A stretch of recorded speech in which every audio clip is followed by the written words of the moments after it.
COVID Monday, baby.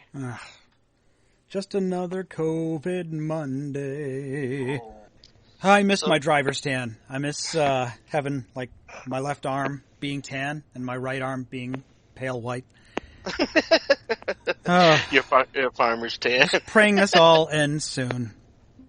Well, yeah, and there's going to be sunshine after the rain, so it'll happen sooner. Like I said, if more people would cooperate, which of course is the conundrum that we currently are going through now here at this end, and the thing about it, guys, is that we actually are going to have a police presence at the funeral home. It's really something because they're really enforcing this thing because of the fact that we're going to have 4 separate rooms and they're going to be able to see the situation, 10 people, 6 feet apart, doing the procession. We have totally edited the funeral because of the fact that the COVID is so intense as it is now.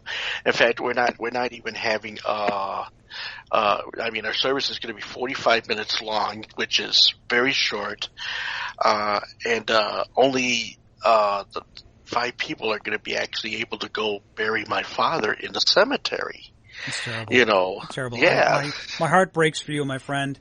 I feel terrible. Nope. Yeah, and but at the same time, my dad left here in grand style, and he had his family around him, and the week that I was here, we sang songs, we told stories, we held on to him. You pulled your finger. Yeah, I pulled his finger. Yes, I did. Just thank God you didn't have to be in a hospital at the end. Exactly, and that's why my mom orchestrated this whole situation with the hospice at home thing because if we were to take him into the hospital, never see him again, he would come out as a can of ashes, and that would have been it. And and we weren't about to conclude his sensibilities in this way. So he got to be at home, and he got to be in his surroundings and his things familiar. And me and my brother, we did a guitar performance for him, and we sang songs to him. I was with him during the night, and I was telling him stories, and I was like singing to him and making sure he was comfortable and everything like that, and it's like, and I'm sitting here, taking care of all of his ills, and like I'm looking at the morphine with second thoughts in my mind. I'm like, no, Ivan, it goes into his mouth, not yours. Here you go, and so it was just that type of thing. So, and I've been preparing for this for a long, long time, and I think this is why. But Ivan, it could have been like one for you, one for me. The spread the wealth. The thought did pass my mind, guys. It really did. Mm-hmm. I was like, so what's a little 2.5 for the old Ivan? It starts with one for Dad, one for me. One for Dad, 2 for Ivan. Yeah. 1 for Dad, 3 for Ivan. Yeah, and then Ivan would be sitting there all cranked out and everything. My mother would and my mom would be like, Ivan. I'm like, I'm wow. Well, you guys planning like a proper service like later in the year? We're going to do a memorial as soon as the COVID breaks. Yeah. So we'll have a big memorial sensibility probably around either Thanksgiving or Christmas, depending on, where everything is by this point. Right. And I figured, I want it to be in a time where, I know they're going to try for the all clear much sooner than later, but you know what? I don't see it happening much sooner because of all the idiots out there who don't want to, that don't want to adhere to the rules, nor, they're sitting there yelling, "No, not me! You're not taking my rights!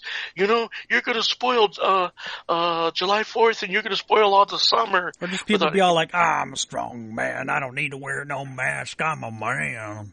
Oh yeah, I'm a biker dude. Well, if you're a man with pre-existing conditions, you're in trouble, mate. Yeah, you're in trouble, mate. You're a dead. Of course, he's got pre-existing conditions. Have you seen how much alcohol he drinks? His liver is like a keg. Alcohol consumption nationwide is up 70%. Is it really? Yes. Is it that high? That is a fact.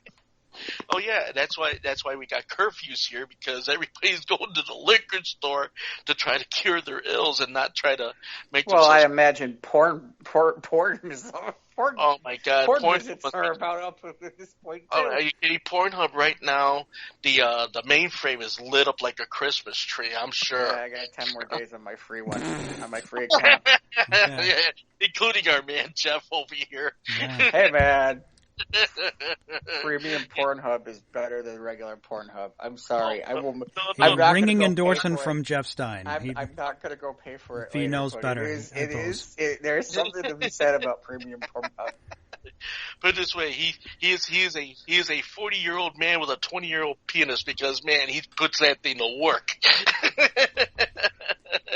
You know what? Sometimes it's not even that. It's just like, what the hell's the difference between premium and non-premium? It's like, oh, wow, that's available too. Speaking of premium weekends, so how was your Passover, Jeff?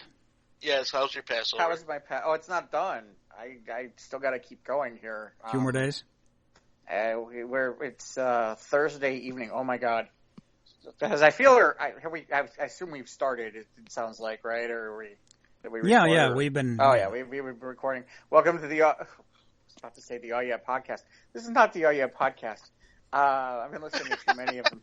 Welcome to the Squares of the Roundtable podcast. I'm Jeff Stein. With me is Mike Boyle and Ivan Rivera. Hey.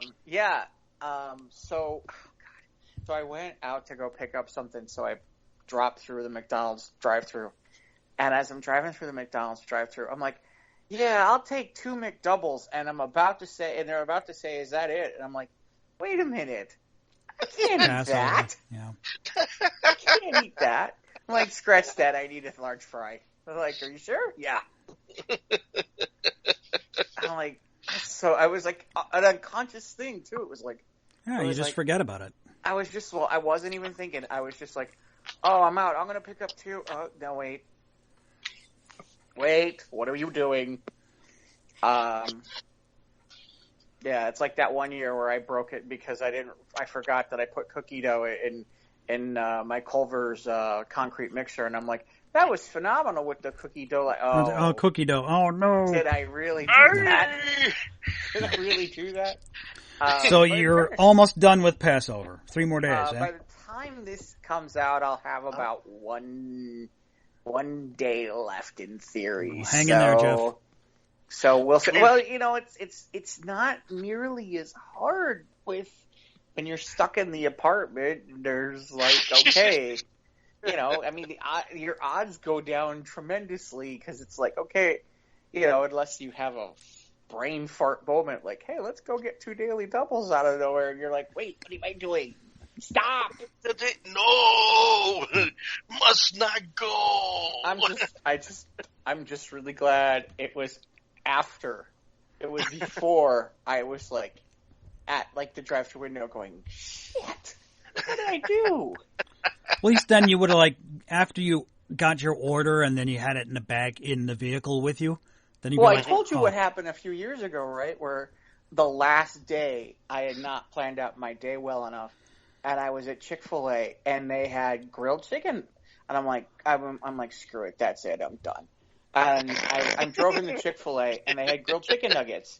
I'm like, oh my God, I'm going to be able to pull this off. Because I'll order the grilled chicken nuggets, and those are not breaded, and so I'll end up doing just fine. So I order the grilled chicken nuggets, and I get my bag, and I leave, and I go to where I'm going to go, and I open my bag, and staring me in the face is a fried chicken sandwich with cheese. No. And the problem is, I'm really hungry, and I don't have time to go. And at this point, I'm too far away to go. You're back. not going to drive back, yeah. And I have other things to do that day, and I'm starving, and I'm just like, God will forgive me. Screw this. I'm hungry. I need this now. Yeah, seriously. I mean, I'm telling you. It is a comedy. Every time I blow it, it is a comedy of errors. Every time. Like the year when I was I was really, really getting fit, and I thought I was nailing it for sure. I'm like, these protein shakes are perfect. this will get me away from doing this, because it's like, okay, I'm just eating shakes all day. And my trainer looks at me and goes, you haven't been using the ones with the whey protein, have you? Yeah, why? What's the difference? Oh, no. There's whey in it. There's whey. There's way too much stuff in it. What is that? And she's like, that's like wheat, right? I'm like, son of a bitch. College was the worst, because it was like I never remembered what alcohol I could or couldn't use. Oh my God. I could never remember. And then my all-time favorite was my first year of college. I actually completed it. I'm up in Putney, Vermont, which is in the middle of fucking nowhere. Sounds like it. Yeah, it kind of was. I completed the whole thing, and I was like really proud of myself. And then I'm looking at the box of Passover matzah, and I all of a sudden see on the bottom it says "Not for Passover use." Shit. First of all, let's start right here. Who the fuck makes Passover?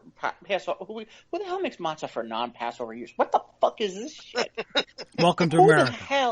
Who the hell is eating matzah not on Passover? Who the hell is thinking, hey, you know what? You know what I need? I need stuff that cracks and tastes like wallpaper and gets all over your hands and all over the place, because it makes a damn mess. I know. I mean, I love matzo crackers, and you know what? You're going to think I'm such a fornicator because I put jelly on those matzo crackers. No, that's fine. I've done worse. I've done worse, my friend. I did worse. There was a year that there was one time that I saw that I was in college at the University of Indianapolis, and I sit down and they're like, "What do you have on the matzah?" I'm like,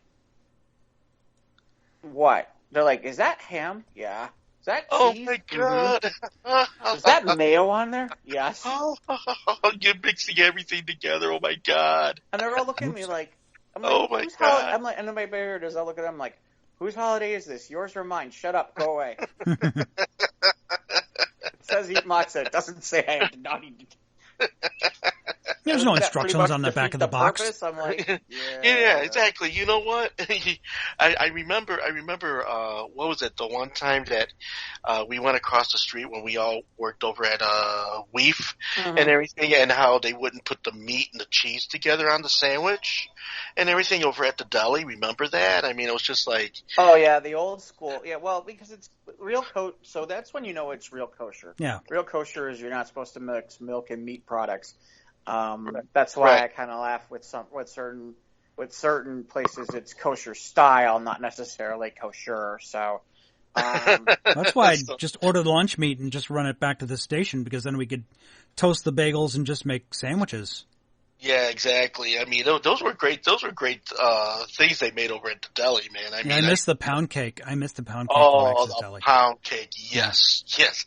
Extraordinary pound cake. You know, once all is said and done with all this, we all gotta get together and actually do a sit down. You know. Well, we were usually about this time of year. We have our annual little luncheon, but.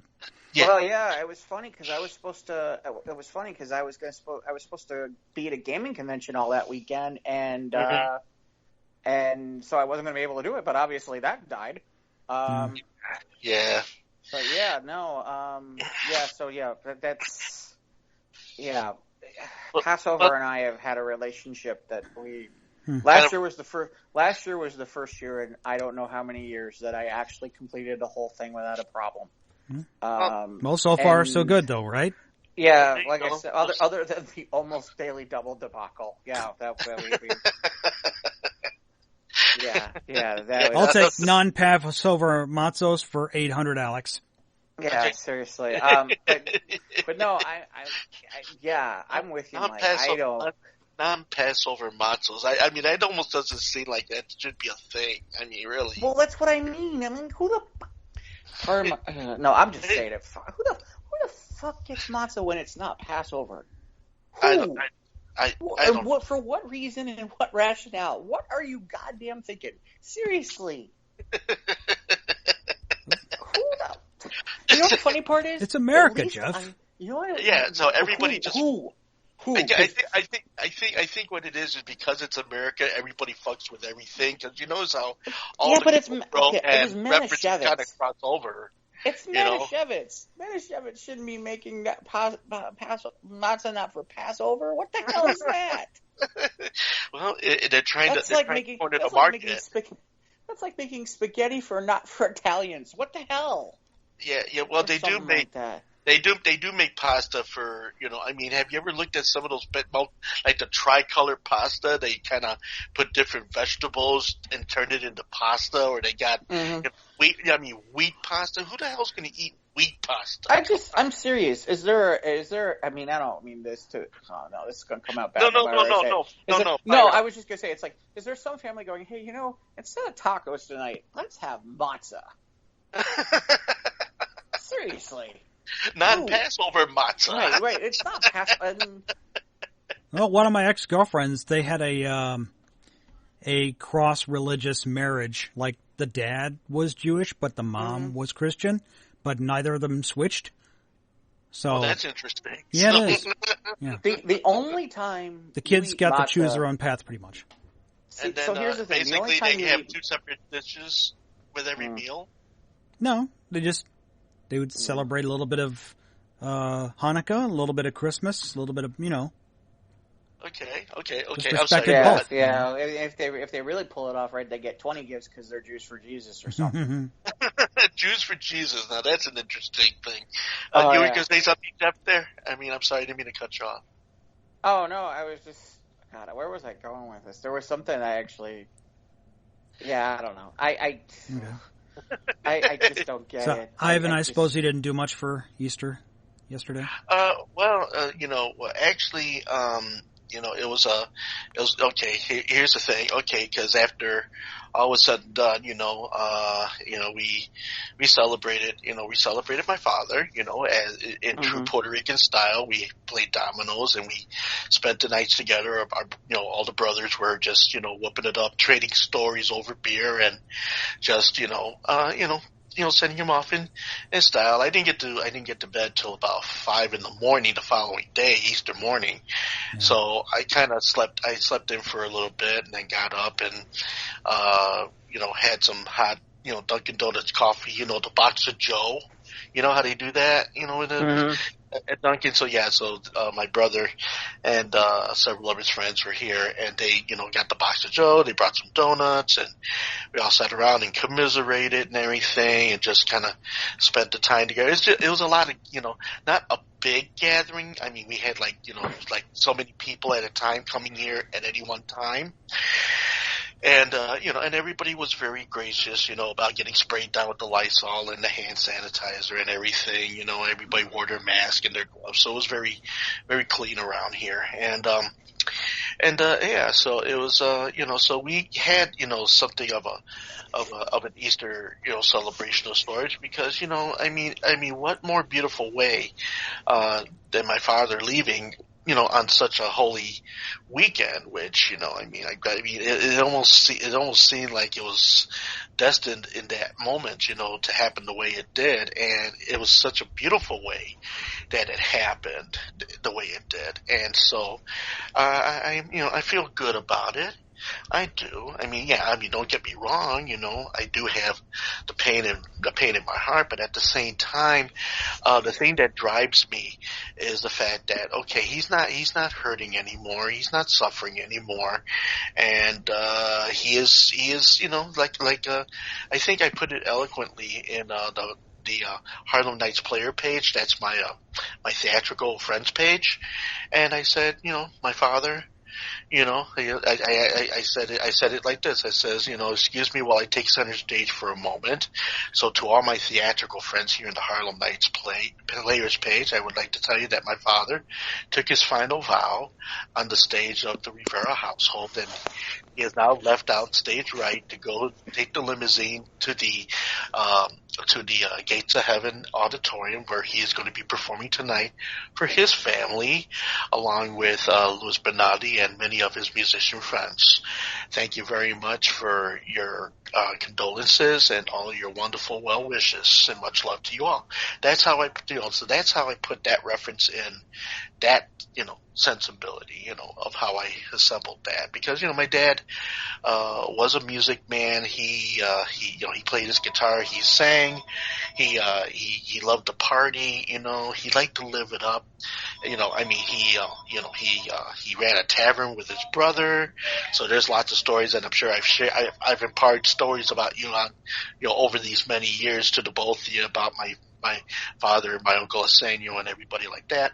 And and then, he's my dad, for much of it, he was a man of good standing. He made good on everything. He provided. And with that little bit of mischievousness, which I kind of acquired from him, it made for a life filled with.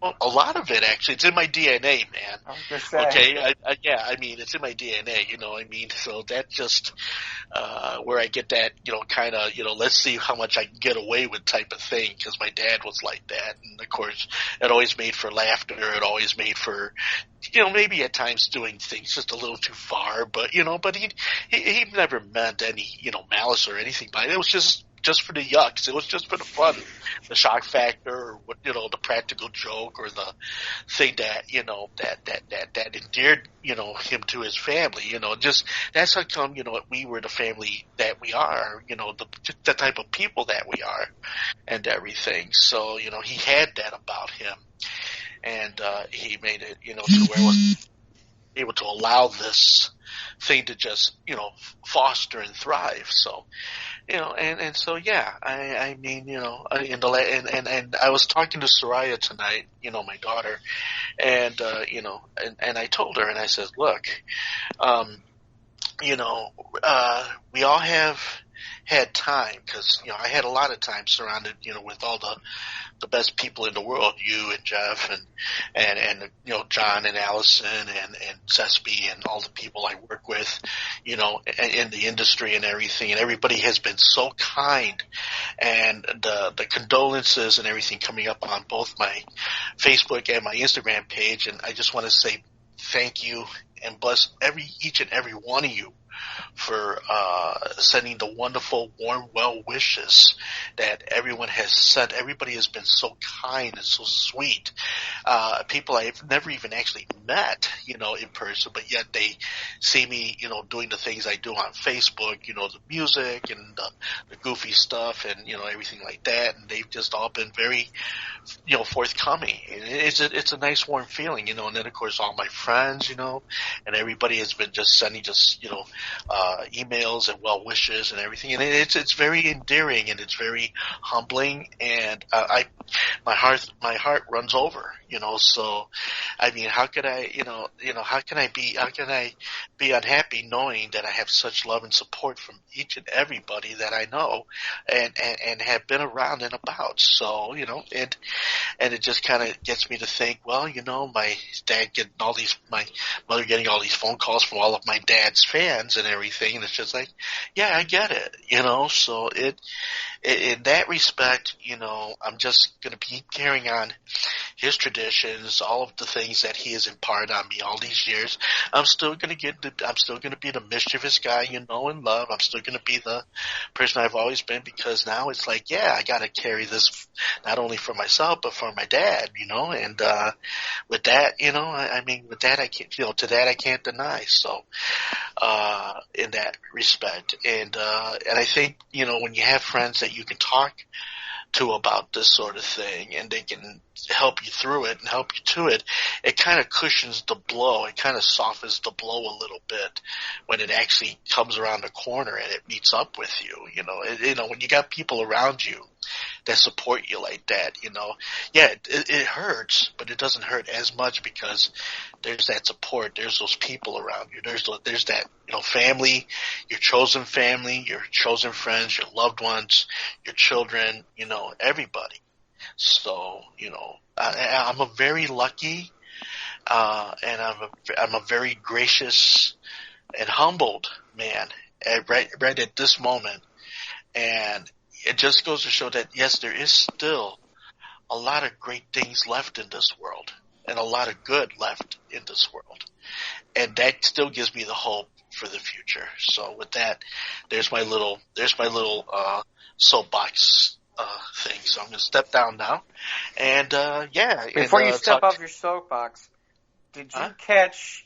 I think I tagged you on it. Did you catch the Rick Astley tribute to Bill Weathers? I did. That's some impressive shit. That was amazing. I watched it. Amazing. I watched it, and I have to say, for Rick Astley, that's huge.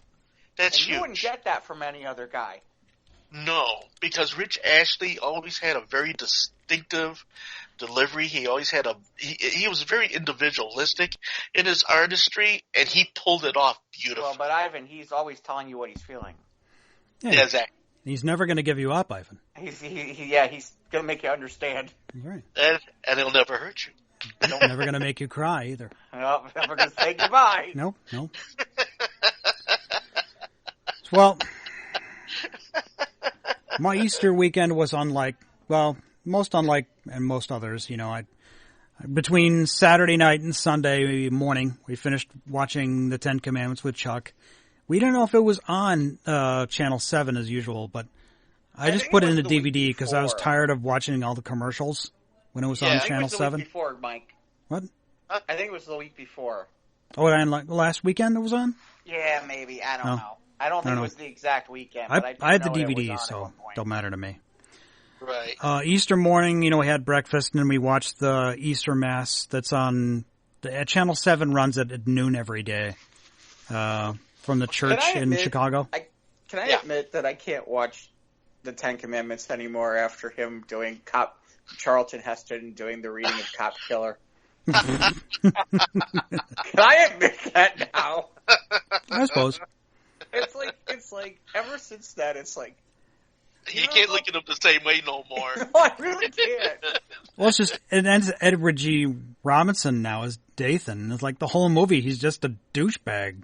It's like, now I can send you back to Pharaoh, say, yeah. Well, the other part is like, especially considering that Heston at one point was like the head of the NRA. Yeah. I expect him to like whip out an Uzi at some point and just start blowing Egyptians away. From my cold, dead hands. Take his that, you filthy animals. No, I watch it every year. I love it, man. Can you explain something to me? Here's something I don't get. What does the Ten Commandments have to do with Easter? Not much.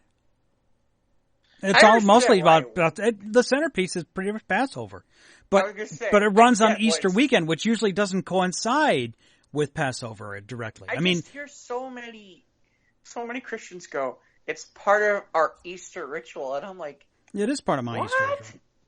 Well, but Passover is, it's...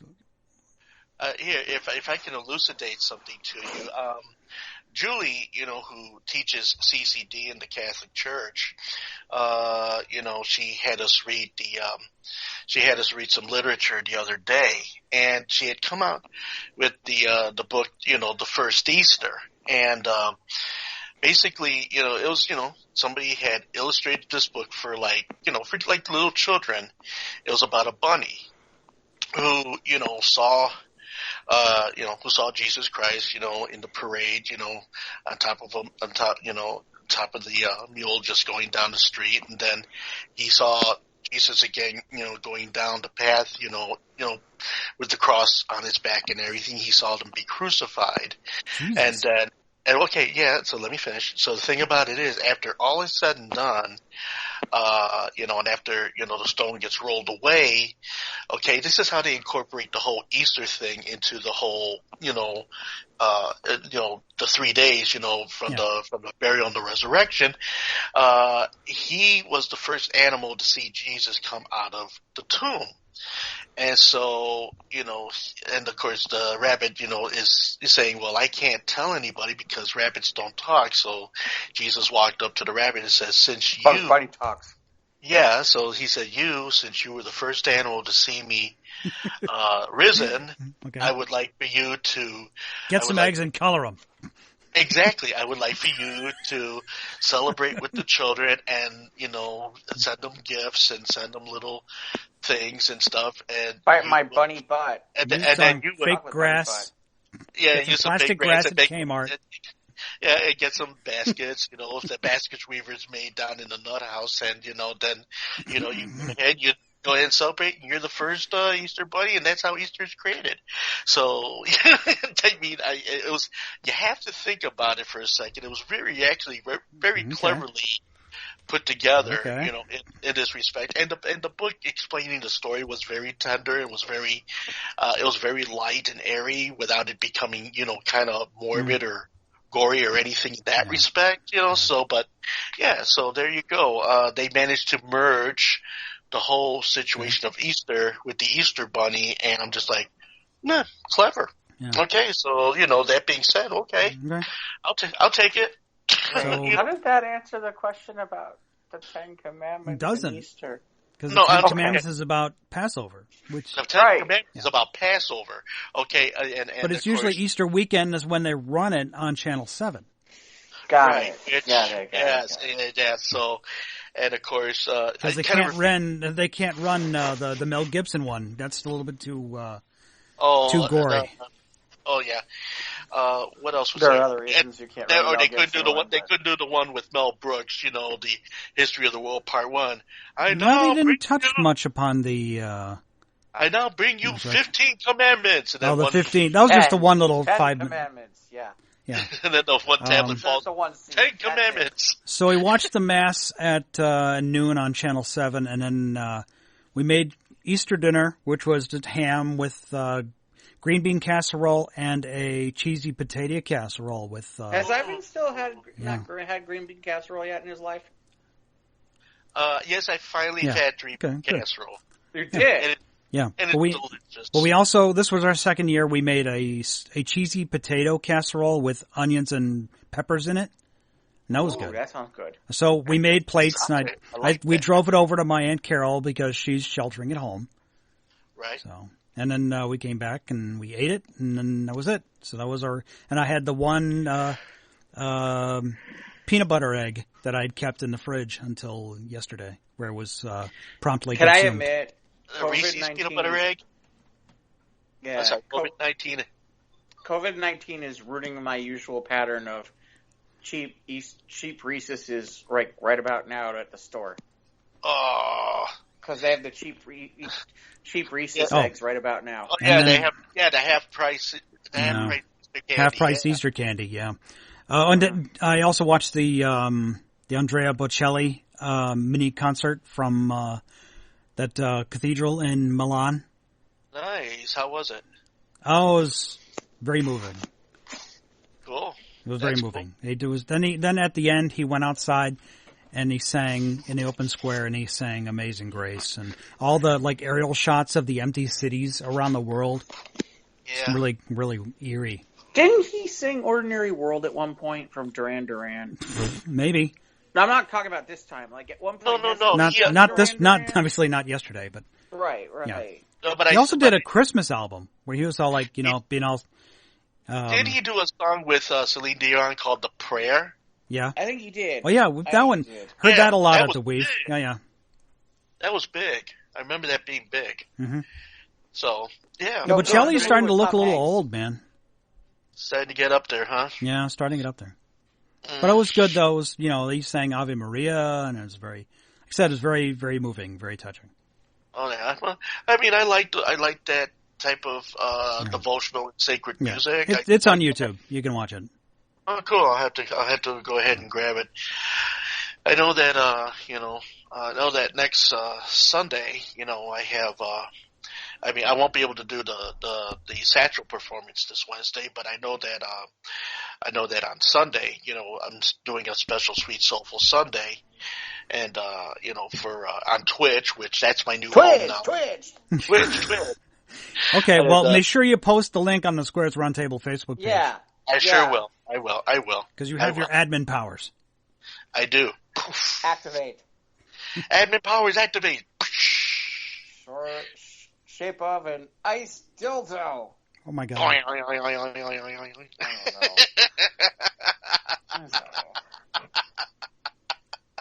Jana always used to make the weirdest thing with whatever. Jana would be like a crazy was. ass animal or something. Yeah, and he'd be like something in ice or water or something. From their planet, their home planet or something, and it's like no, it's just some obscure animal. Some weird gorilla from their planet, and you'd be like, that's not a gorilla. Oh, it's an alien gorilla. Yeah. Okay. It's a gorilla tang. It's a monkey tang. It's a gorilla form of an ice pig. Well, at the end of season, I don't know if the end of season 2 they did kind of have the crossover, the CW crossover. They teased the Gleek thing where they had Gleek. They referred to Gleek. Yeah. Yeah, the monkey from the Wonder Twins. Yeah. The space monkey. Yeah. Yeah. I finished that puzzle, that black hole puzzle. It took me forever to get all those. Did it really? Black pieces. Oh, it was a pain in the ass. Oh my gosh, that had to have been that was challenging, but I won't be doing that for a while. And I saw that one last thing I saw. They put the Simpsons short that was before Onward. They put it up on Disney Plus. Did they? Okay. Yeah, it's nice. That's nice little Simpsons thing. No dialogue in it. It was just music and sound effects. Oh, that's cool. It was a Maggie story, so no dialogue was needed. No, not at all. Ooh, how nice. Nice and cool out here tonight. Yeah, it's cold out, dude. It's like 40 degrees. Well, yeah, that's because there's nobody outside anymore. Like running without a shirt. Yeah, all the non-pollution means like you can see like the Star Wars crawl easily now because of the less pollution. Oh, it is a time of civil war. Yeah. Yep. It's that small moon. Oh, that makes more sense now. Yeah. You can see the small moon. That's no moon. Yeah. Somewhere when that happens, there's President Trump going, I don't see a moon. There's no moon. Fake news. I saw the moon. News. The moon was there the whole time. I knew it. Believe me. Yeah. Anyway. Uranus. Well. So I saw. You watch anything this week, Joe? I saw Blinded by the Light, which came out over the summer. It's the Blinded by the Light. It's the Indian. It's the Indian guy who gets inspired by Bruce Springsteen music. Oh yeah, the Bruce Springsteen one. Yeah. It was pretty good. It was solid. A little long, but a solid movie. I guess a 4. I'll give it 4 out of 5. Okay. That's cool. Did you see that movie yesterday about the guy who? Yeah, I saw that one too. Yeah. I saw that one too. Did you like that one? Did you see that one? Did you like it? Hey, it wasn't great. No, you didn't like it.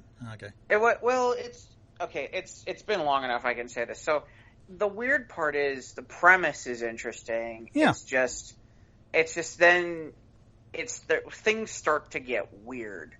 And I don't mean in a good way. Like all of a sudden it's like who's Harry Potter or what's Coke, and there's certain things like when I say Coke, like Coca-Cola, like certain things don't exist anymore, and it's like not a just joke the Beatles kind of thing. Okay. Yeah, not just the Beatles, and then okay. And then it's like the most interesting part of it is when he kind of admits that he's really not. It's not his stuff. Yeah, he didn't write it. Yeah, and they kind of give you an idea that things end happily ever after, but at the same time, it's like, so what exactly happens? Is it that he's still singing? Is he not?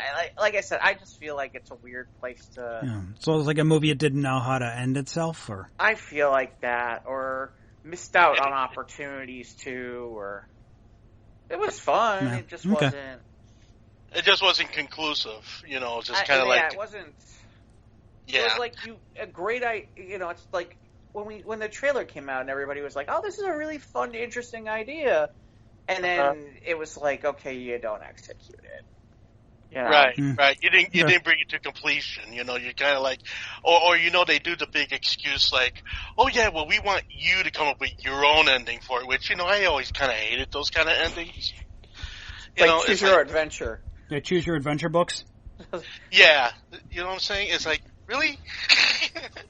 At least they give you an ending to choose from. Here it's like, okay, they really should make it where it's like, okay, now I'm going to tell you what I think then happens at the end of that. Right. That'd be... Yeah. So, I'm not a fan, but, what are you going to do in a case like that? I mean, it is what it is. That was the director's idea, so, but it's like, yeah, I don't know, those type of endings really don't work for me.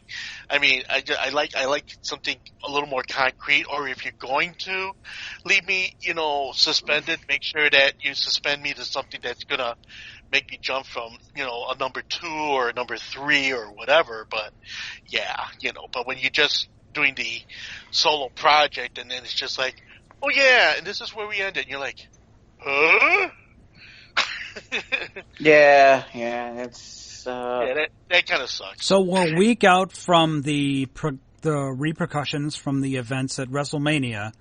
So what have we? Now the dust has settled. Now, honestly, yeah, they really didn't have much of repercussions, because it was like, okay, we taped a few people who weren't on the main card, and we had a few things, and it was both shows, the USA Network show and the Fox show were not very good. It's interesting. As we're recording this, I was going to bring this up too. The governor of the state of Florida has deemed that it's okay for the WWE to continue to tape programming down there because they're considered an essential business. That's crazy. This furloughed tens of thousands of people who work at Disney World, but the wrestling federations can still run.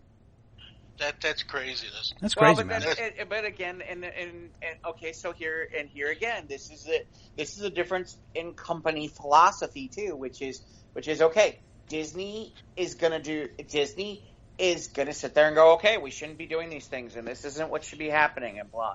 And so they're closing down their parks. They're doing the right things. They're canceling certain aspects, and so as a result, yeah, they're furloughing people, which I don't think is cool either. But and I think it's kind of funny because it's like, who's really losing out from that? I mean, it's like, you got to worry about the Disney bottom line. It's like, they're a monolith. And you're telling me that, I don't know. I have a friend of mine. I have a friend of mine who works for the Mouse, who is one of the people who got furloughed. And it was interesting to hear him explain it, which is that, yes, he can find work, but he can find work while this is going on, but they have to approve whatever he finds, because in the end, it's possible they may be bringing him back off of the furlough. Right. And it's like, he almost kind of wishes, like he said to me, he's like, I kind of wish they had just straight out fired me. Although the only good news is, like you said, at least he gets to kind of have his health insurance. But yeah, but then see, it all runs into the conclusiveness of it. You're kind of like, okay, you got me on furlough, but you just want me to get a temporary job. So in order to get back to Disney, I gotta drop this job, which isn't going to be considerate to the people who hired me, in the meantime. I mean, I don't know, that just seems kind of, well, yeah, like I said, kind of mean in a way, yeah. So conversely, to get back to the point, Disney's trying to be, more doing the right thing, whereas Vince McMahon, how do I put this? Vince is going to do whatever the hell Vince wants. Well, Vince has always done everything. Right, and this is typical Vince McMahon, where the show must go on, and I'm going to do what nobody else can do. Especially, he'll love to boast about the fact that all the major sporting leagues were down, but not the WWE, because we're out there and we're doing what we need to do and we're entertaining Americans and blah, blah, blah and all that stuff. And he'll wrap himself in the flag on it too. And keep in mind too, he's friends with Trump. He's friends with Trump. Last I checked, I think Linda McMahon is still in his cabinet as the Small Business Administration head. She may be gone now. I can't remember. But the point being is they're close. So, this doesn't – and keep in mind, the WWE has facilities that they have permanently in Florida that they make money on. So, yeah, it helps tremendously when, they're going to continue to have those things. Now, in fairness, the WWE claims that they're doing everything that they need to do, but I can tell you right now that there was a worker who they've not named that did come up with the virus. Someone who tested positive? Someone who tested positive, but they're not saying who. Of course not. That would be a thorn in the side of the whole thing for him, because in fairness, it's Vince McMahon, and I don't think he would. Well, that's the other thing. It would be one thing. This is another example of here's where I get frustrated with all this, which is it'd be one thing if Vince McMahon was paying these people was giving these people health insurance and they were employees, but they're not. We talked about that. Yeah, last week. They're independent contractors. So if one of these people picks something up, yeah. And we know for a fact that it's not just men with pre-existing traditions, but it's just people who are perfectly healthy can get it too, and they can get it bad. Well, it doesn't care who it chooses; it'll just do whoever. Well, and that's the thing where it's like this is why, it's like, okay, this is an essential business. Come on, no, it's not. No, it's not. No, it's Would not. you consider the NFL to be essential? No, not really. How much money the NFL is going to stand to lose if this thing continues in the fall? If it comes back in the fall? Well, all sports, to be quite honest with you, because anywhere there's going to be a large gathering of people, there's going to be losses of monumental. Weren't the Japanese having baseball games in empty stadiums? Was it the Japanese or was it the South Koreans? I thought it was the Japanese. I don't know, but they're okay. So to that, I think we talked a little bit about this last week. That there are a couple of things that are out there. One is that baseball is talking about a plan where they would play empty stadiums and they would center everyone and quarantine everyone and do all that stuff. And basically they would use the entire state of Arizona with all of the ballparks in Arizona to start the season and play out that way. That's one thing that's out there. Would you think that, in a case like that, it becomes a pay-per-view type of thing in order to keep the franchises going? Well, no, keep in mind, you're still going to have your usual TV deals. Because keep in mind, it's while you're not making anything on ticket revenue, you still got TV money, and you still got all that TV money, and you got internet revenues, and you still got endorsements. Like I'll tell you right now, talk about a bad time for the Chicago Cubs to launch their pay subscription service for Cub baseball because I'm sure everybody wants to go get Marquee right about now. Nope. No. Right. Not when there's no games. And I'm curious how that'll all work because really seriously, do you this is a time where it's like, okay, it'd be a lot smarter to not be be more on ESPN or make it more accessible. But who knows? But I think the Ricketts kind of shot themselves in the foot with that whole thing, cutting off the balls off of WGN and all of their other broadcast that they've done for years and years and years. I mean, they're just looking to make more money, and I get it. But the other one, so the other thing that's been out. So there's two other things that are out there. One, I don't know if you guys caught this, and I haven't watched it yet, but the NBA is doing a horse tournament with current, former, and WNBA players. And they're doing it virtually, where they've got brackets and everything. one of our local players, Zach Levine, shut out Paul Pierce the other night. But yeah, so they're doing virtually where they're challenging each other to a game of horse, and at least that's an interesting idea because nobody is putting anybody in harm's way. The only other thing I've heard, and here's the crazy one. I was saving this one. Mm-hmm. So, Ivan, stop moving your phone. Sorry. UFC has been talking about, Dana White from UFC has talked about that he is going to secure his own private island. Yeah, like, didn't he, but they suspended UFC, though. They're still talking about this. I thought they just put a hold on it.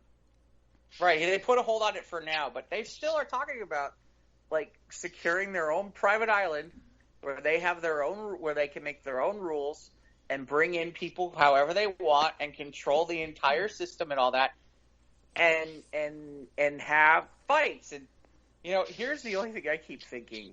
Can I admit what I really keep thinking is, well, let's just take this a step further. What's that? Gulag. Well, it's like, okay, let's have fighters like roaming the island in like Hunger Games kind of thing. Yeah, like the Running Man. Like they'll shoot him in through a tube and he'd end up in this jungle wasteland. Yeah. Oh, yeah, boy, like there's mountainous terrain and you have to escape from certain people. Yeah. And like maybe at the top of the big giant mountain there's like a $5 million purse or something like that.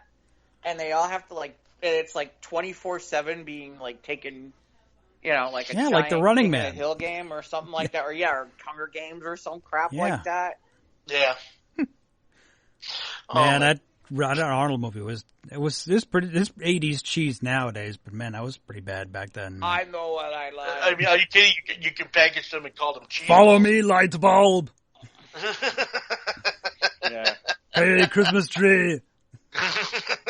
Yeah. But so electric Dana lights White on his chest, about... man. He looked like the man from Space from Ralph Kramden. Yeah. All the goofy villains that he had to fight in Running Man. Oh my goodness! Shout out to Richard Dawson, man. Best game show host of all time. Yes. No, I don't think so. Screw that. I'm not doing it.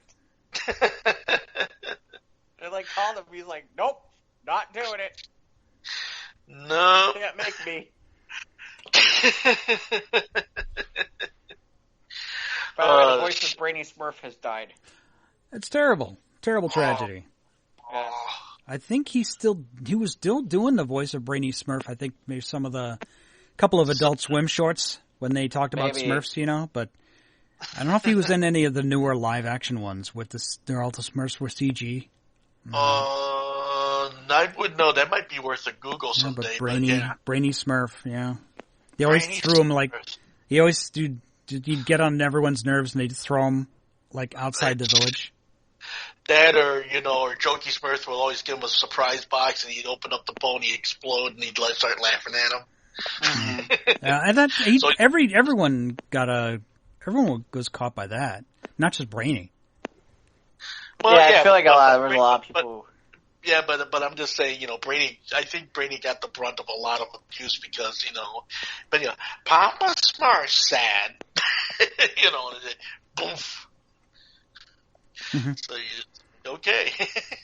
Brainy Smurf, yes, we've lost a national treasure. We have lost a national treasure in Brainy Smurf. Yeah. Well, Papa Smurf says we've lost a treasure. Yeah. Then of course Julie Bennett, who voiced Cindy Bear. That's pretty much her only gig, right? I don't think she's done much else. Well, no, she did voiceovers for other cartoons. She had an acting career, character actor, in a lot of television walk-ons, one-off roles on sitcoms or whatever, right? Yeah, exactly, Yeah. exactly. Yeah, but yeah, basically, Julie Bennett, that was the thing. I mean, she first appeared in Hey There, It's Yogi Bear, which was the theatrical release of of Yogi Bear, and which, if you get an opportunity to see it, it's actually very lighthearted, almost to the point of corny entertainment. But it's still very, it's kind of situation comedy, sort of musical. A lot of it didn't date well as it went on because it was made in 1960s. So it's still all the Hanna-Barbera stuff like that. Like all the. But the amazing thing about it was there were some moments. I mean, Hanna-Barbera, in its design, although they were the fathers of what they would call limited animation, where you would see the same house go past the same, 20 or 30 Fred times. would walk past the same window and the same end table with a pot on it 4 times as he walked to the door. Right, exactly. So it was just like that, in the hopes that you weren't going to notice it, but of course you did. But also too, I think they were famous for the guest star appearances on their show too. So it was like, but yeah. So Hanna-Barbera being the trendy people that they were. I mean, James Darren, I think, made an appearance in that movie. Hey There, It's Yogi Bear. He sang a song in Italian, and and then of course also there was the Man from Flintstone, which was also a theatrical release that kind of got lost through the cracks. And then wasn't there that whole Scooby-Doo team-up show for a while where they would bring in... Yeah, they did the They've done a lot of one-off specials, and then there's a series, later on where they had a guest every week. And oh yeah, at one point it was Batman and Robin. Batman and Robin, Harlem Globetrotters, Hong Kong Phooey, and other Hanna-Barbera properties. I want to say the Addams Family, wasn't it? Yep, probably one. They had Laurel and Hardy was even on the episode. And the band Korn was. Oh wait, that's South Park. Never mind. Yeah, but and it was, but the thing with Hanna-Barbera, what they didn't do a lot in the artisan department, they made up in their very clever writing and somewhat tilted to the adult taste, of the Flintstones, the Jetsons, Top Cat, and Secret Squirrel and Morocco Mole, Animant and all those guys, Magilla Gorilla, which, still is one of my all-time favorite moments on film with Making with the Magilla, which featured Little Eva of the Locomotion fame, which that was a marriage of Don Kirshner and Hanna-Barbera, which they did a number of things where they did rock and roll on all of the Hanna-Barbera cartoons. All the Hanna-Barbera stuff. Twitch! The Twitch, last week, we covered the Twitch, yes. But then also, you had the Beau Brummels, The what? The Beau Brummels, God bless you. Because I cried just a little because I love you so, and I died just a little because I want you to know. They were a big band in San Francisco in the late '60s, and they had an appearance on the Flintstones, and so they had the Way Outs, which that was kind of a funny thing too. Way Out. Way Out. Fun is way out. There you go. They turned it into a War of the Worlds kind of thing, where the Way Outs are coming. Way Outs are coming. Yeah. So, for what... Shut the border, the Way Outs are coming. Okay. Not good. It's very bad. Okay. Yeah, so, the animation... The Way Outs are coming, you're gonna love it. They're really not way out, they're kind of far. Sort of in the middle way out there.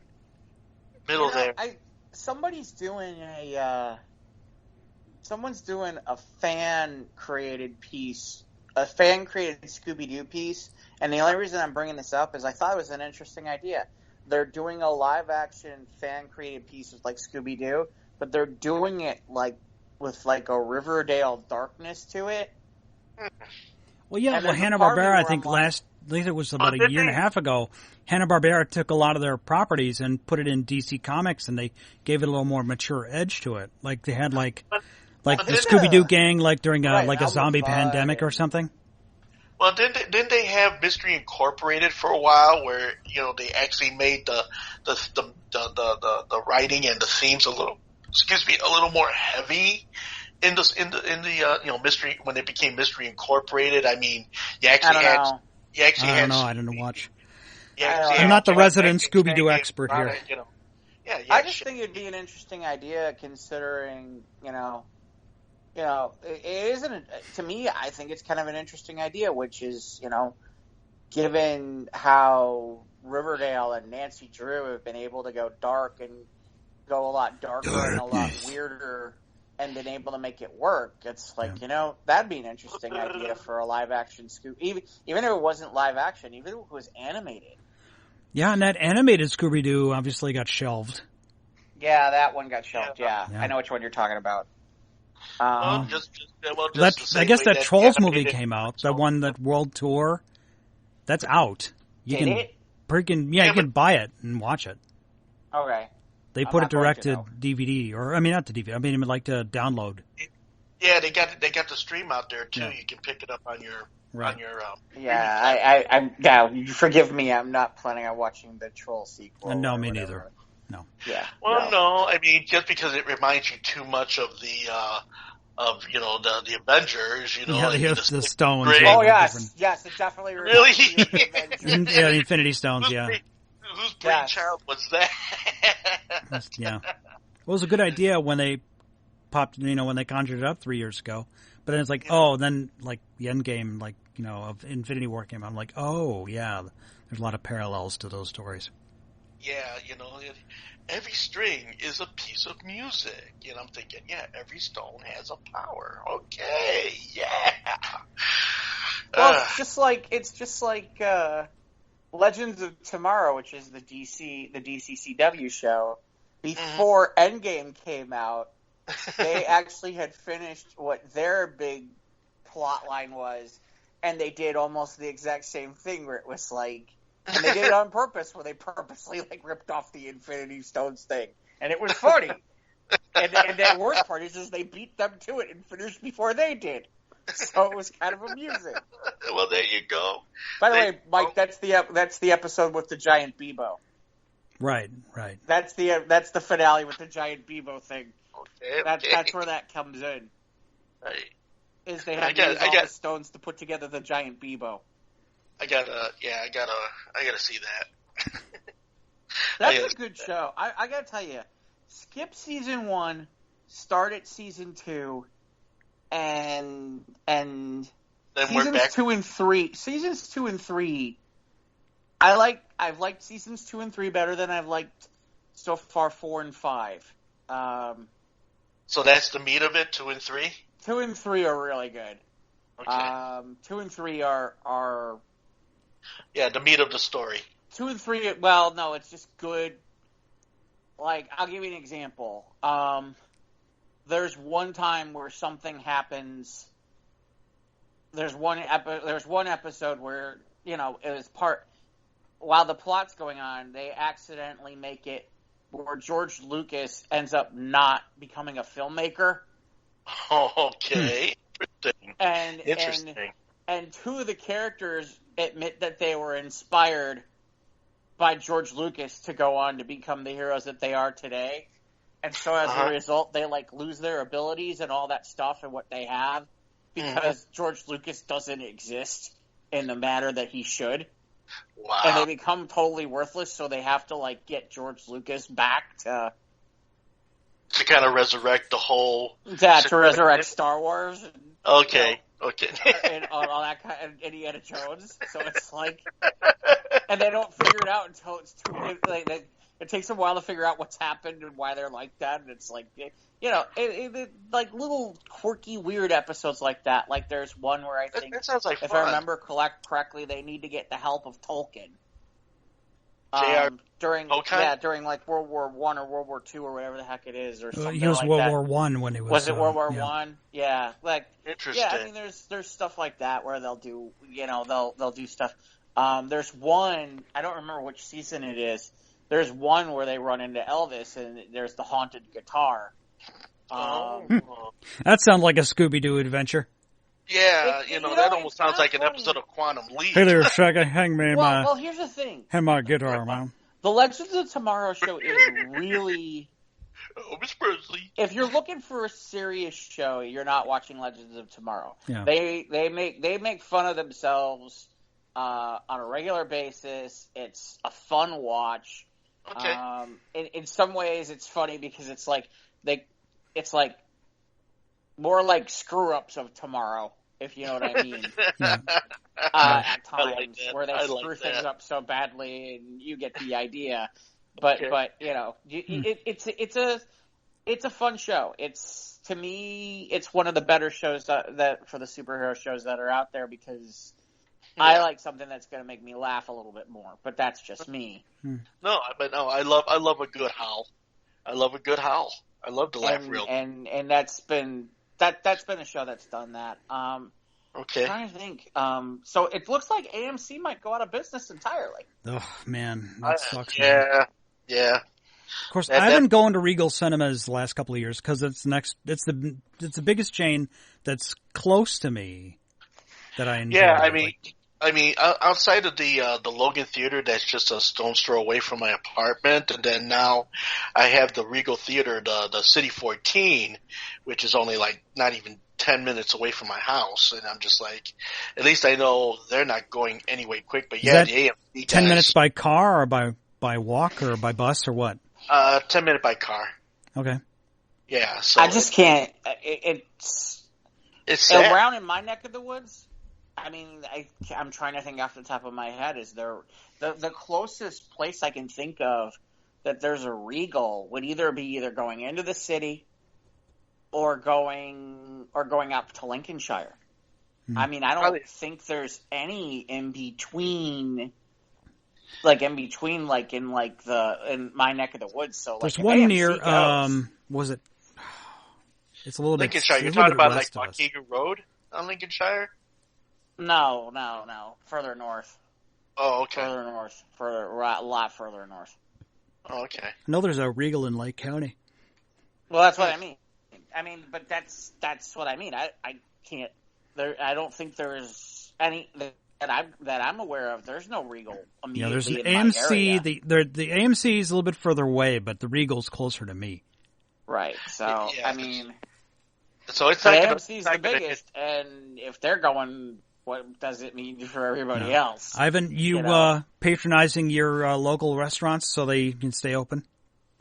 Well, okay. Here's what's been happening on my end with that because of the generosity of the service industry that I provide for and everything. They've been very generous in the food pantry deliveries they've been making to our home. So, and as far as the small businesses and such, yeah, I mean when the occasion calls for it, yeah, definitely do the carry outs and or the drive throughs of whatever. Okay. We can do that because also too. As you know about the closing of the liquor stores now, and the only way you can get liquor is with meals now. No, you can get liquor. Just don't they just close them at 9 now? They're closing them at 9 o'clock now. Yeah. Yeah, you gotta either. You just got to plan. Yeah, just plan ahead. Got to plan. So yeah, you're done for the day. Yeah, you just have to.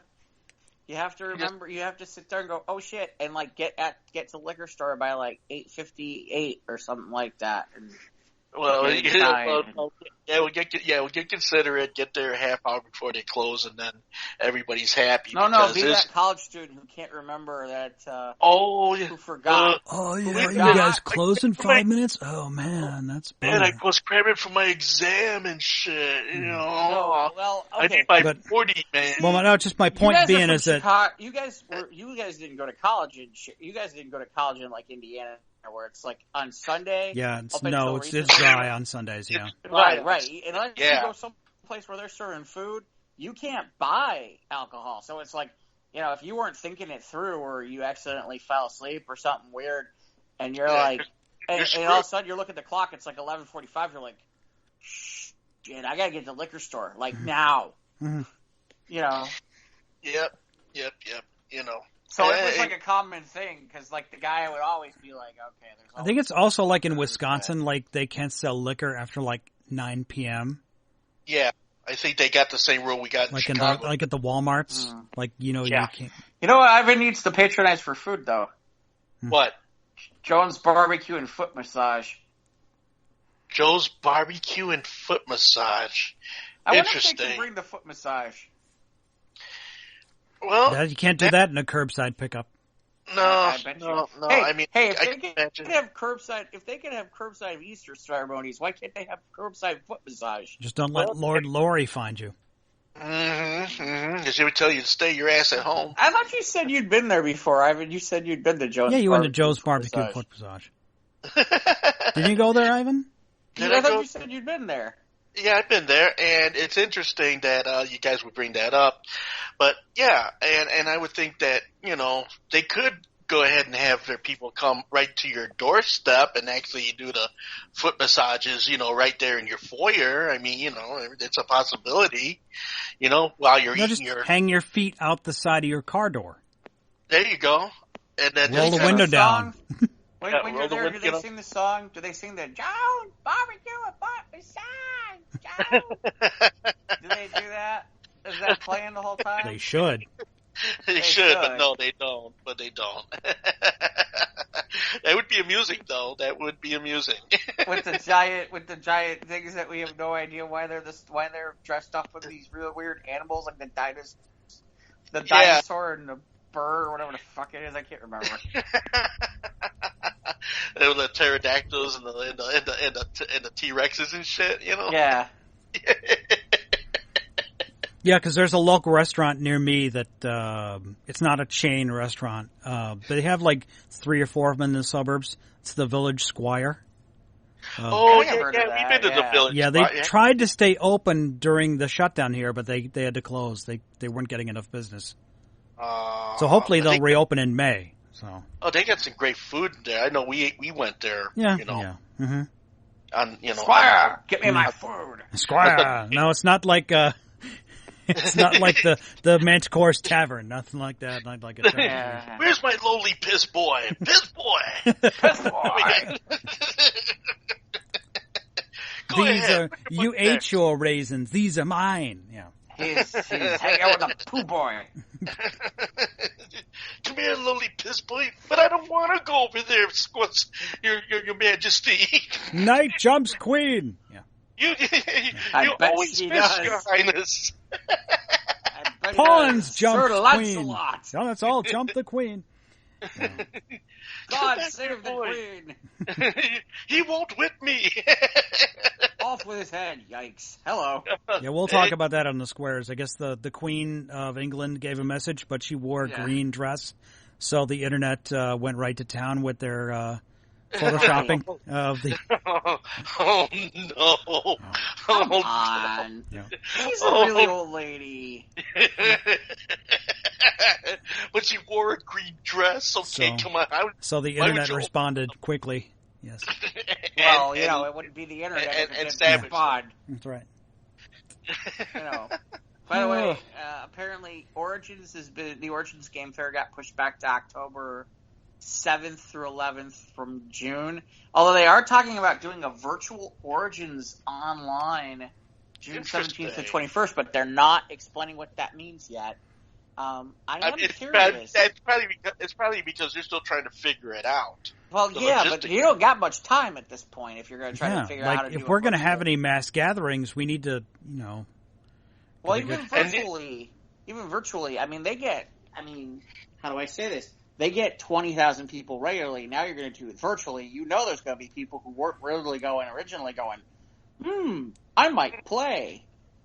And then you're going to have millions of people jumping. Millions. Well, I don't know about millions, but definitely more than 20,000 a day. Yeah. Well, okay. Let's go with tens of thousands. How's that? Better set of numbers. And the other thing is, it's interesting because we haven't heard any. There's been nothing so far about San Diego. And San Diego Comic Con. Oh my God! You know how much? Right. That's a huge income That's a huge cash cow for for a lot of people. It's going to hurt if there is no SDCC. Well, and again, Gen Con's in early. Gen Con's in August, early August, and nothing yet on either one of those. Yeah. It's this whole convention thing. It's like I had a show in April, and that's gone. That's kind of going to be in September, hopefully, and then we have the show. It was supposed to be this weekend. No, 2 weeks from now is the big Kane County show in St. Charles. That's gone. So yeah, we're all holding our breath, waiting to see if we can beat this thing and get some level of normalcy. Well, and if we do, but people are still going to be a little wary about. It's funny. Tomorrow now in fairness, it's funny. Tomorrow I'm supposed to try for the first time, possibly playing some D&D online, for the first time and there's apparently an online system called Roll20. I don't know anything about it. I'm giving it a shot. It'll be the first time I've ever played 5th edition D&D. I know absolutely nothing about 5th edition. So we'll see where that goes. And then I've started to hear rumblings about people running game days online where people can go and do like role playing and board games and stuff like that. Yeah. But I haven't seen a lot of it. In fairness, I haven't been paying 100% attention on some of it, but I know that it's out there and it's existing, and I get the impression it's starting to come to be a little bit more of a thing because, people are starting to sit there and be like, you know what? Why can't I figure out a way to game from home? Well, they've got some, ever since the discovery, of people going on Zoom and people going on platforms where they could go ahead and have more than like 20 or 25 people at a time on a screen. And in fact, I saw online one person doing virtual bingo, where actually all the people ended up making their own cards. We're going to talk a little bit about that later. I believe Matthew McConaughey was doing virtual bingo as a celebrity thing with old people. Okay. Then we're going to talk about that later. So, all right, that's fine. Or let me phrase that: we're not going to talk about it later. We're going to talk about it on News of the Squared. But yes, some of that stuff is out there. Yeah, it is. Some of that stuff is out there. It's. Yeah, but it's amazing. Talk about ingenuity, trying to be entertaining and trying to, trying to break the boredom cycle. I mean, the big onslaught of personal shows that are coming up out there. I mean, besides the DJs who are now, abandoning Facebook and Instagram and going to Twitch, so that way, they can see the thing with Twitch is that they don't archive the shows. So it's a one and done type of thing. That's why they can do what they do. And the fact that they don't chase after you like Facebook and Instagram does, but a lot of people are now doing like mini shows and everything. There's a woman named Janet Klein who currently does a vaudeville type style show where she has people's guesting from other places, and they're playing like ukulele and guitar songs from like the 20s and 30s. Very entertaining. If you get an opportunity to check her out, her name is Janet Klein. She did a beautiful rendition of I'm trying to think this one great Annette Hanshaw tune, Am I Blue, I think it was, and it was just really, really well done. Wait, Am I Blue? That's not the same Am I Blue that Batman sings in the Justice League, is it? Am I Blue? That's the one. Have you ever seen that episode? I did. No, I haven't because seen Wonder Woman gets turned into a pig. Yeah, the one where Wonder Woman gets turned into a pig, and he makes a deal with Cersei, and the only way that he can get change her back is he has to sing he has to go up and sing Am I Blue? Oh, that's awesome. Was that unlimited? It's out there. You can find it on YouTube. It's one of the better Justice League. Yeah, I have to see that. That'd be great. Actually, if you Google Batman Am I Blue, it will come up. Wow. So, Jeff, do you favor the Wonder Woman Batman pairing or the Wonder Woman Superman pairing? If you had to choose between the two. I would go Batman, Wonder Woman, simply because I'm more of the Lois. Yeah, Lois and Superman. Yeah. Mm-hmm. Well, but then again, I'd also be all for the Lois, Wonder Woman, and Superman. Oh my, that's another whole thing.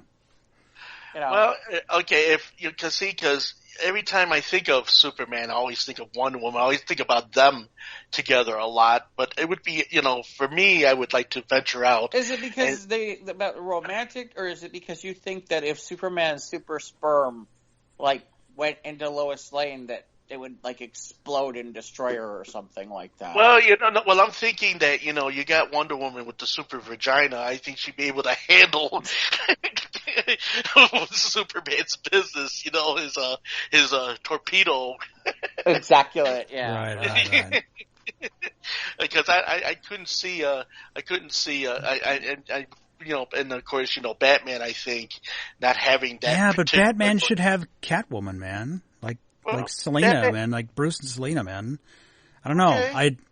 Wonder Woman, But I think it would be an interesting kind of, can you think that maybe Batman could be going out with Selena, Catwoman, but yet kind of have Wonder Woman on the side, maybe? No. No, you don't. See, Batman's not for relationships, man. He's not about getting attached, Well, that's what I mean, because Batman's always been the playboy, hasn't he? No, that's Bruce, man. Bruce is the mask. Oh, okay. If you said, well... Batman is the true nature of who he is. Yeah,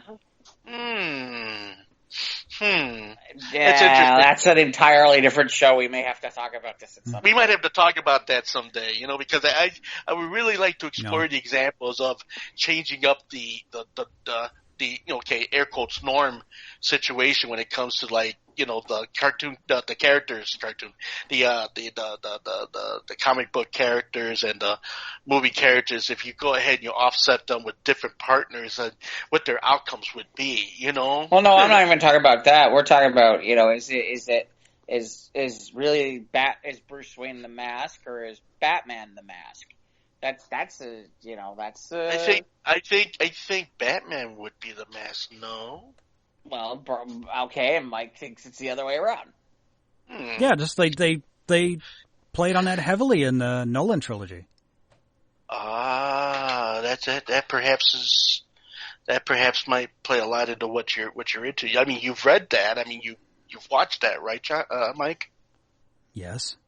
Yes. Well, you would have to elucidate that to me a little more, because I'm not quite as familiar. Oh, I don't know. But what are we talking about? Oh yeah. Well, it's funny because we're talking about somehow we got on the bat. Oh, I know, because I mentioned about Am I Blue? Yeah. Am I Blue? I was like, oh, that's the same thing. Yeah, the Justice League Unlimited. Yeah. By the way, I seem to be taking on everyone because I'm convinced with prep time that Batman could beat the entire Avengers.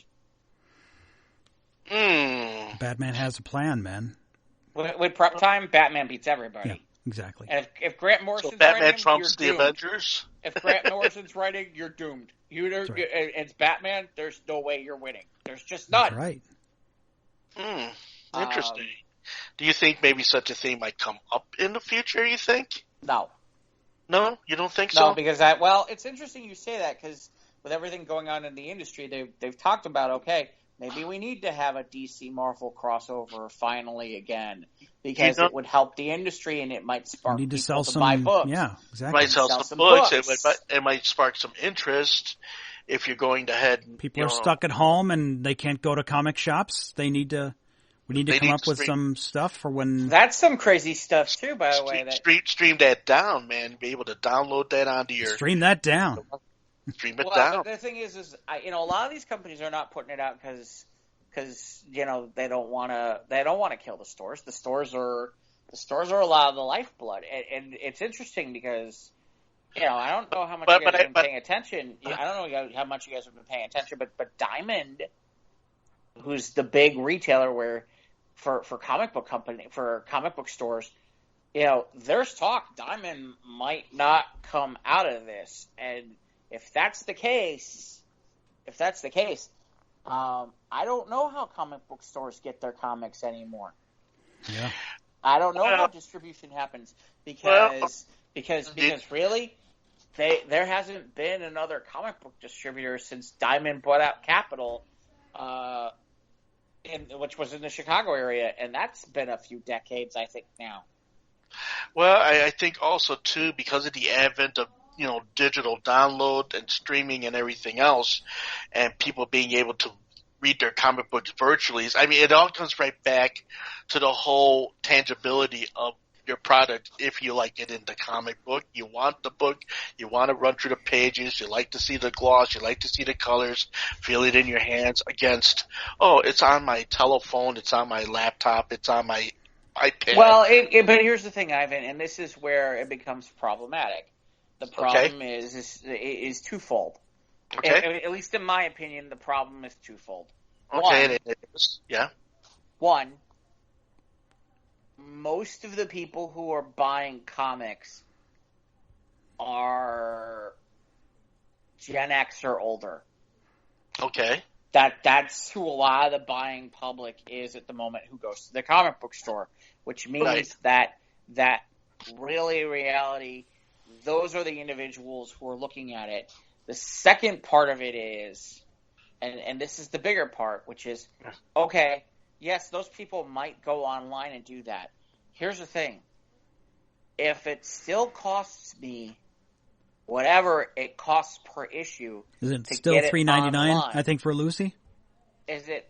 I don't know. It might be more than that. It might be more now after all this shit. It might be more than that. It might be closer to $5. And I gotta tell you, for $5, if I'm not getting a physical book, yeah, I get you. I mean, seriously, for $5,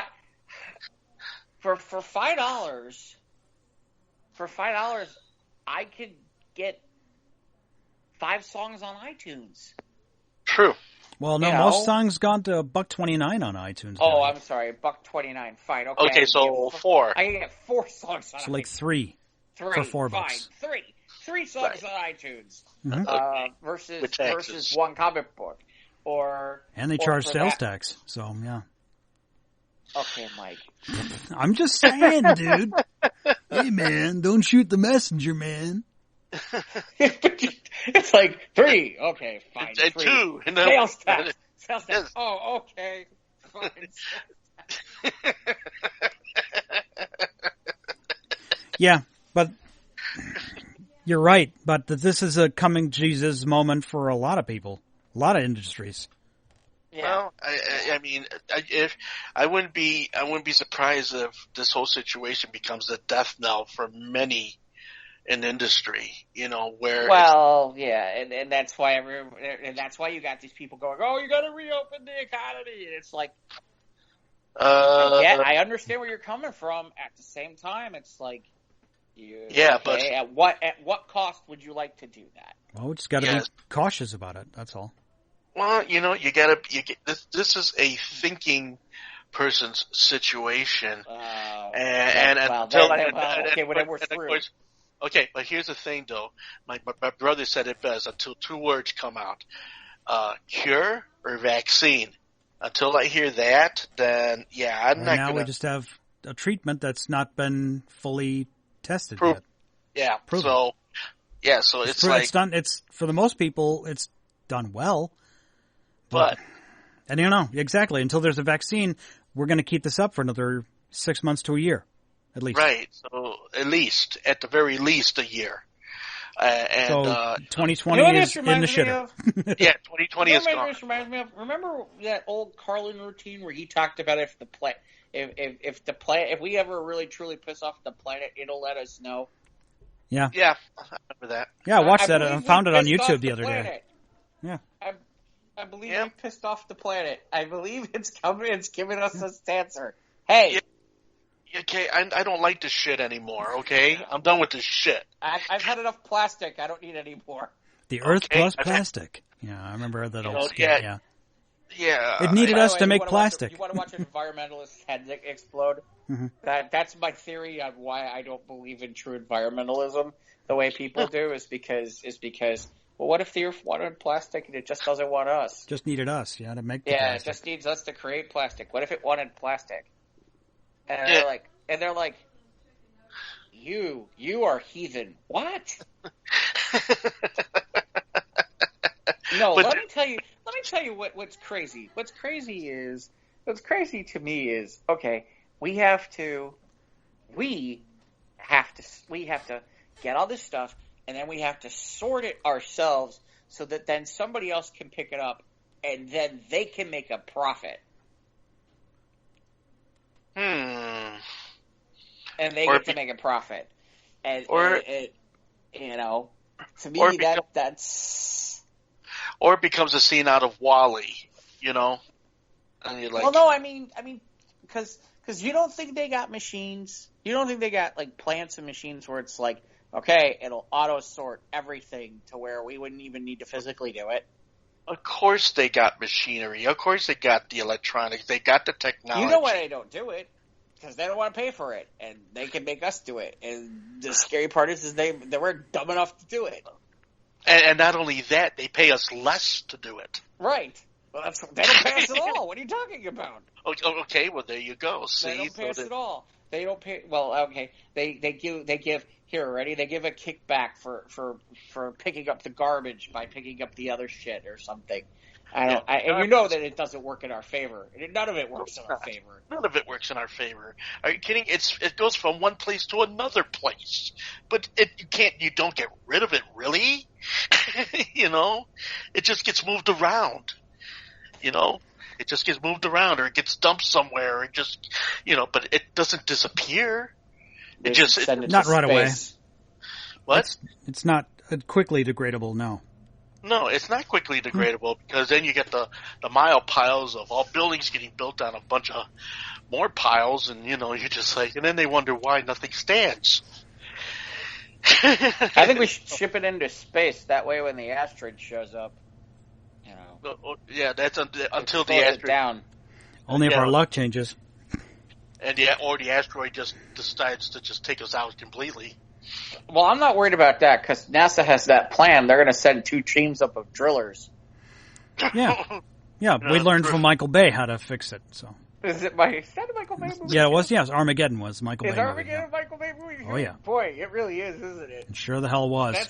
That's the quintessential Michael Bay movie, isn't it? Mm-hmm. Yeah.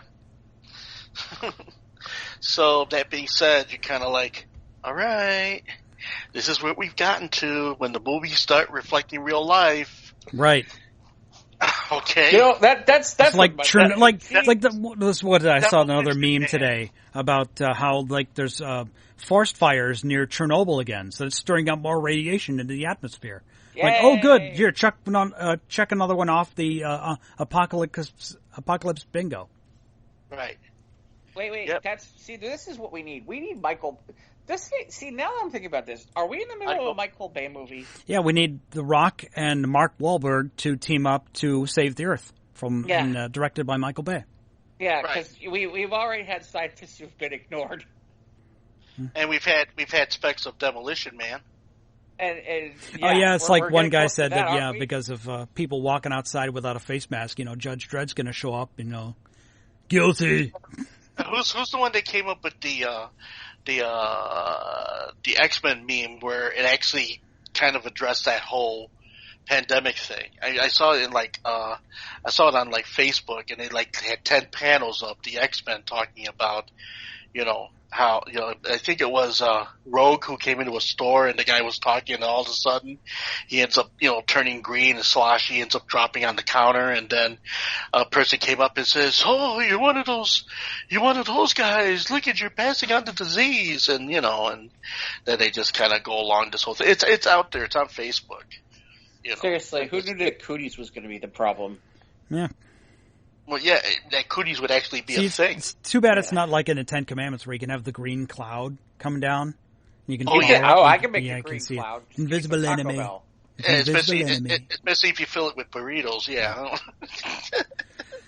So we got anything else, or we're done here? Anything other news for the tidbits?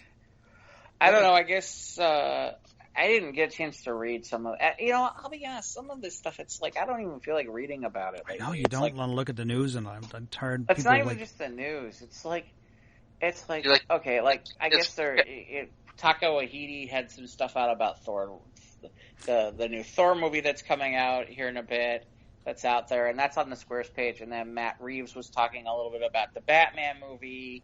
I'm looking forward to that, actually.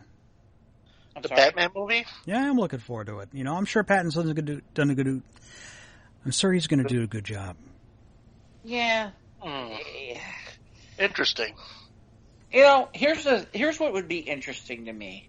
What's that? It'd be nice if less time was spent on the villains and more time was spent on making Bruce Wayne interesting. Like or Batman interesting. Kind of expand his personality placement. Well, yeah, they did that well with Batman Begins. They did okay with it. They did okay. But after a while, it starts to turn into, okay, here's the villain, and it's all about the villains in Batman. Well, it has the best rogues gallery. Well, I think, too, because Batman, I think throughout the course of Batman's history, whether it been shorts or comic books or whatever, it seems like Batman, okay, as far as in the personality, I mean, okay, I could be wrong, but all right, let me go ahead and put this to you guys. All right, which superhero do you think has more personality, Superman or Batman? Batman. You think Batman has more personality than Superman? No, I don't agree with that one. No? You think Superman has more personality? I think Superman has more personality. Well, he has more. His personality is obviously much more overt. Batman's, it's all about, like, looking in the eyes, you know, the eyes and the subtleties. That makes for good writing for Batman. Yeah, but does it translate into a personality? Batman, yeah, well, I mean, Batman's personality is, I'm going to kick your ass. You know, and hang you from upside down on a building. You know, both have had great moments in storytelling, but I think a more interesting personality, I think, goes to Batman, for me. Okay. Well, okay. I would say Batman's more of a psychopath. Yeah. You think he's more of a sociopath? Oh yeah, he's deeply fractured. Oh, yeah. Yeah. That guy needs a lot of therapy. Yeah. Okay. All right. By his own, and he'll probably be the first to admit it too. That's the irony. The irony is that he's locking away all these guys in Arkham Asylum, and really, in reality, he could probably spend some time in Arkham. Yeah, he needs to spend some time in there. Yeah, seriously, he could probably use to spend some time there himself. Yeah. Whereas Superman is a lot more well-rounded. Yeah. Because see, you got Superman. Half his time is out in the public eye, so therefore, he's got that. He's got that sensibility where he's around a lot of people, and he's got a day job. He works at a paper. He interacts with Lois Lane and everybody else. And everything. Whereas Bruce Wayne. He's the millionaire conglomerate playboy guy, kind of, cloak and dagger in the shadows. Okay, I'm in, I got it, I'm going out again type of thing. Yeah, he's got the women and everything, but there's a mystique about Batman. Well, and it's funny you say that because I can't remember who wrote that one comic where all the different women who supposedly have been with Bruce Wayne are all talking, and they all kind of end up with a similar story. Where in the end, they didn't end up doing anything with Bruce Wayne. And I think at one point I think the reason it got nixed was they were talking about, they all kind of assumed he's gay or something and not Batman. And that he wasn't proactive, if you would, And the other, and I'll tell you right now, I know exactly why they kind of nixed some of that. It's because of all that Batman and Robin stuff that's out there. Yeah, his ward. Oh yeah, okay, and yeah, I mean, and now we got the looming large situation of, oh yeah, he does like little men. Ooh, I don't know if we want to put that out there. There's so many people there are so many who write homoerotic fan fiction where it's all about Yeah. Batman and Robin. Batman taught Rule 34. Batman Here taught goes Robin again. everything he knows, And how? and it's like. It's like, God, yeah, that's wow. that played up in the Lego Batman movie to a little degree. Not obviously been.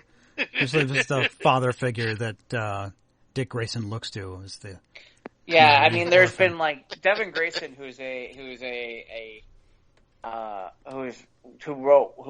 at one point wrote Nightwing and some Batman stuff, and was writing a novel, and she kind of wrote this one scene in one of the novels. These Batman novels that was kind of had this homoerotic kind of feel to it, and it was like where it was like, oh, he put his hand on his shoulder to calm Dick, and it's like, oh, Jesus Christ, really? Come on. Let's go ahead and sneak it in. Yep. Let's go ahead and light the people. firecracker. Yeah, you know. There are a lot of people. Well, I mean, just like, what is it? Who else was it? Like during like all the Avengers stuff where they were talking about okay, so and so and so and so should be a gay couple, and I don't know, and it's like, okay, or whatchamacallit, Finn and Poe. Finn and Poe, that was the other one for a while. Finn and Poe, and then what was the other one with after Winter Soldier? It was Steve and Bucky. Oh, is that what it was? Was it Stephen Bucky? I knew there was somebody. And because a couple people. Loki was adopted, so Loki and Thor.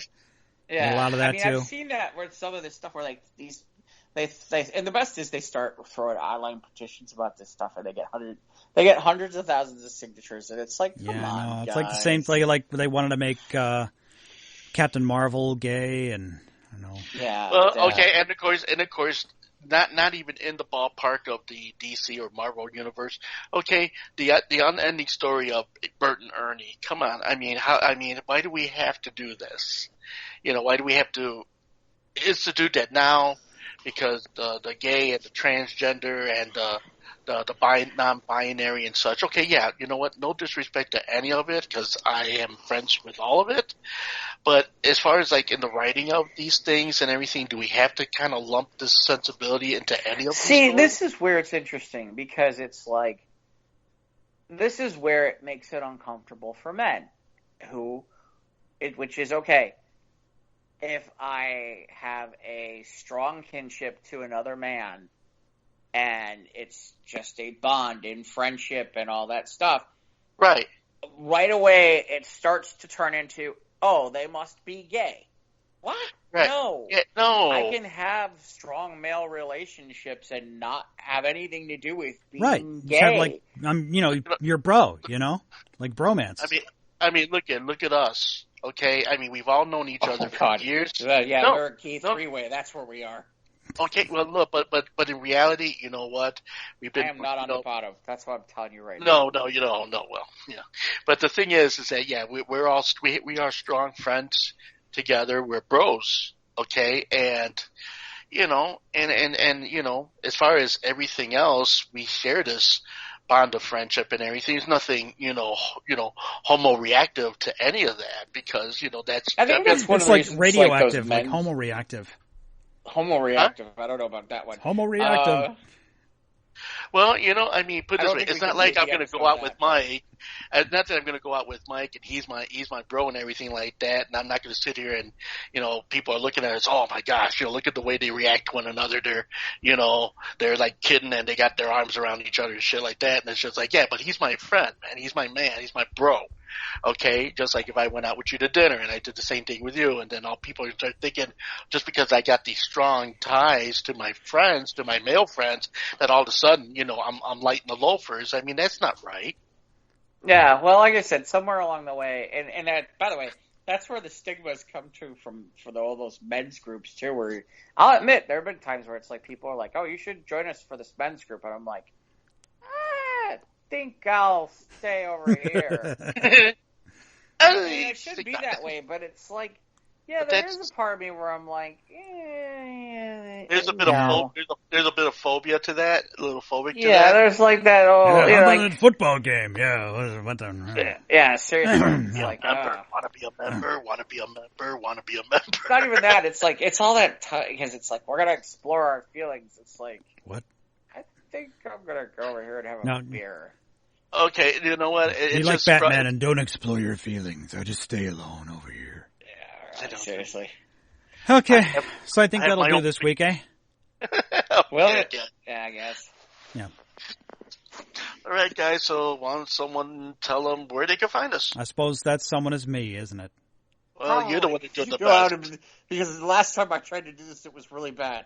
I don't even attempt it because I just trip over myself. So, the ending goes to you there, my man. And I know we're on Instagram, we're on Twitter, we're on Facebook, where we have all the stories. Shout out to Scott. And we're on all those, and we're on streaming platforms like Anchor and PodBean and see what I mean? Google Play, Google, Spotify, Anchor, and PodBean, Apple, and we're on YouTube. And click the bell so you can subscribe, and please rate our show. But don't ask me how to get to any of these things because I don't remember and we have an email and I don't remember what it is. sotrtpodcast@gmail.com. We should really check that. Or I'm sure Mike checks it. I check it several times a day. I check it. We have penis extenders, don't we? That's what we get. Well, thank you very much, everybody, for joining us here at the Squares of the Round Table. And, of course, we'll be hoping that you'll catch our next episode and also our News of the Squared. Our side hustle. Yes, so hope that you'll catch up with us for that. Here with me, Jai Van Evan, and, of course, Mike and Jeff. And thank you for hanging out with us this evening or whatever you find it. Today. Today. Today. With Today. Today. What was that from? Oh, yeah, Dragon Ball P. Washing hands. I will fight today. No. I was thinking about the jazz singer with Neil Diamond. Oh. Isn't today that song? Isn't there today? Washing hands. Okay. Wash your ass. Keep your ass at home. I wish I'd played more of that Sam Jackson one from News last week. Stay the fuck home. That's right. Stay safe, everybody.